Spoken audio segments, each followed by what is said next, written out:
Hello and welcome to The World Now on TVC News. We'll begin in the United Kingdom, where today makes it exactly 1 year Queen Elizabeth II passed away. In commemoration of this anniversary, King Charles III has paid tribute to the late Queen with a message and an image of the late monarch in the earlier years of her reign when she was 42. The monarch also expressed gratitude for the public support shown to him during the first year of his reign. The following report takes a look at the main events that characterized King Charles III's first year as monarch.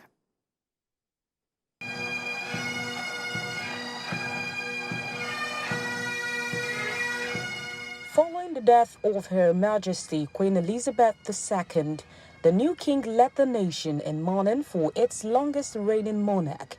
The state funeral of Queen Elizabeth II took place on Monday, the 19th of September 2022.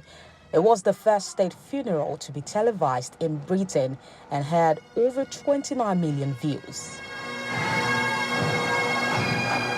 After the Queen's funeral, King Charles and Queen Camilla were crowned during a special ceremony on the 6th of May 2023.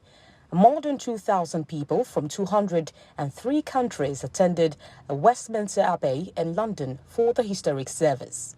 In a change to the coronations of kings and queens of the past, the ceremony reflected a more diverse, multi-faith Britain, made up of what the king called a community of communities.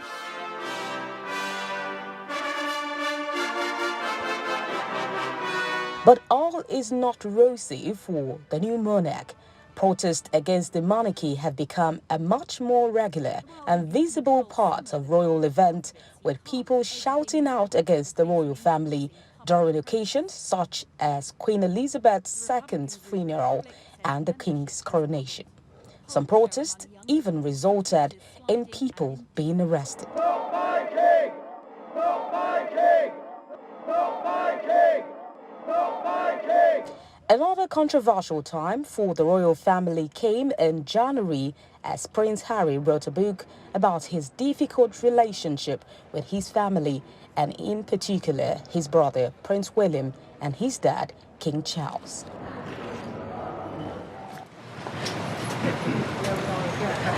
In his first year as king, Charles made a state visit to Germany, where he became the first British monarch to speak in the German parliament. The king said it was a great honor to be in the country and talked about historic ties between the United Kingdom and Germany. King Charles III will mark the first anniversary of his reign as king by spending the day at the royal family's home at Balmoral Castle in Scotland. While there, the king is expected to mark the occasion quietly and privately as he remembers his mother. I have with me now Global Affairs Analyst Benga Onifade, who joins me to speak on the anniversary of the death of Queen Elizabeth II and the current reign. Mr. Onifade, you are in the UK. It's the first year since the Queen passed and the first year since the new king took over. How are you and those around you celebrating these two anniversaries? I think the mood is actually one of indifference, to be honest, because there has been a lot more that has overtaken, the Queen's death and remembrance. Of course, while people are, she's still in a lot of people's hearts, but at the same time, we are looking at survivorship really, which is the most important thing for people right now. Everyone is thinking about the first thing, which is how do they get the next daily bread? We've had a tumultuous few couple of years, and it looks like things have just about settled down, and we're still not there yet. Utilities and means of survivorship is still on the high side.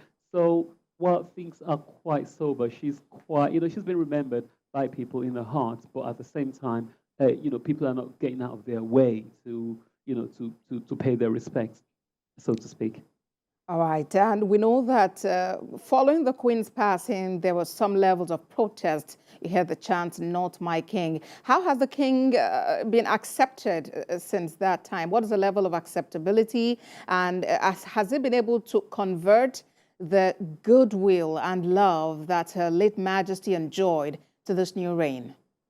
There hasn't been much difference, unfortunately, because King Charles, while a lot of people they try to separate the two, which is I feel what you hear people say is I think the guy is okay, but on the other side, we people feel like nobody deserves to get that special treatment. You don't just come out by right from birth and say all of a sudden you own all this and you own a portion of my salary in some sense of tax, no matter how small it is.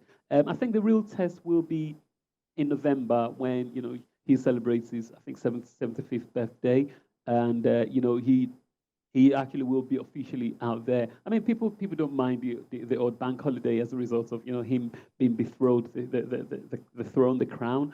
But on the other hand, the Republicans are still very much out there, and in fact, when he was during the celebration, being before the crown, a lot of people, quite a few, Republicans were arrested despite being or seeking the right from the police, or permission to protest from the police. But eventually, they got their due apologies as well. So that just tells you a lot you need to know. So yeah, they are still very much there. The law allows people to protest it, and of course, while when we have a proper how do I say, conversation when it's to be had, then they're going to rear their heads all over again. But for now, it's just been, it's at a lull, and things have just been swept a little bit under the carpet. But while the movement is still very much active.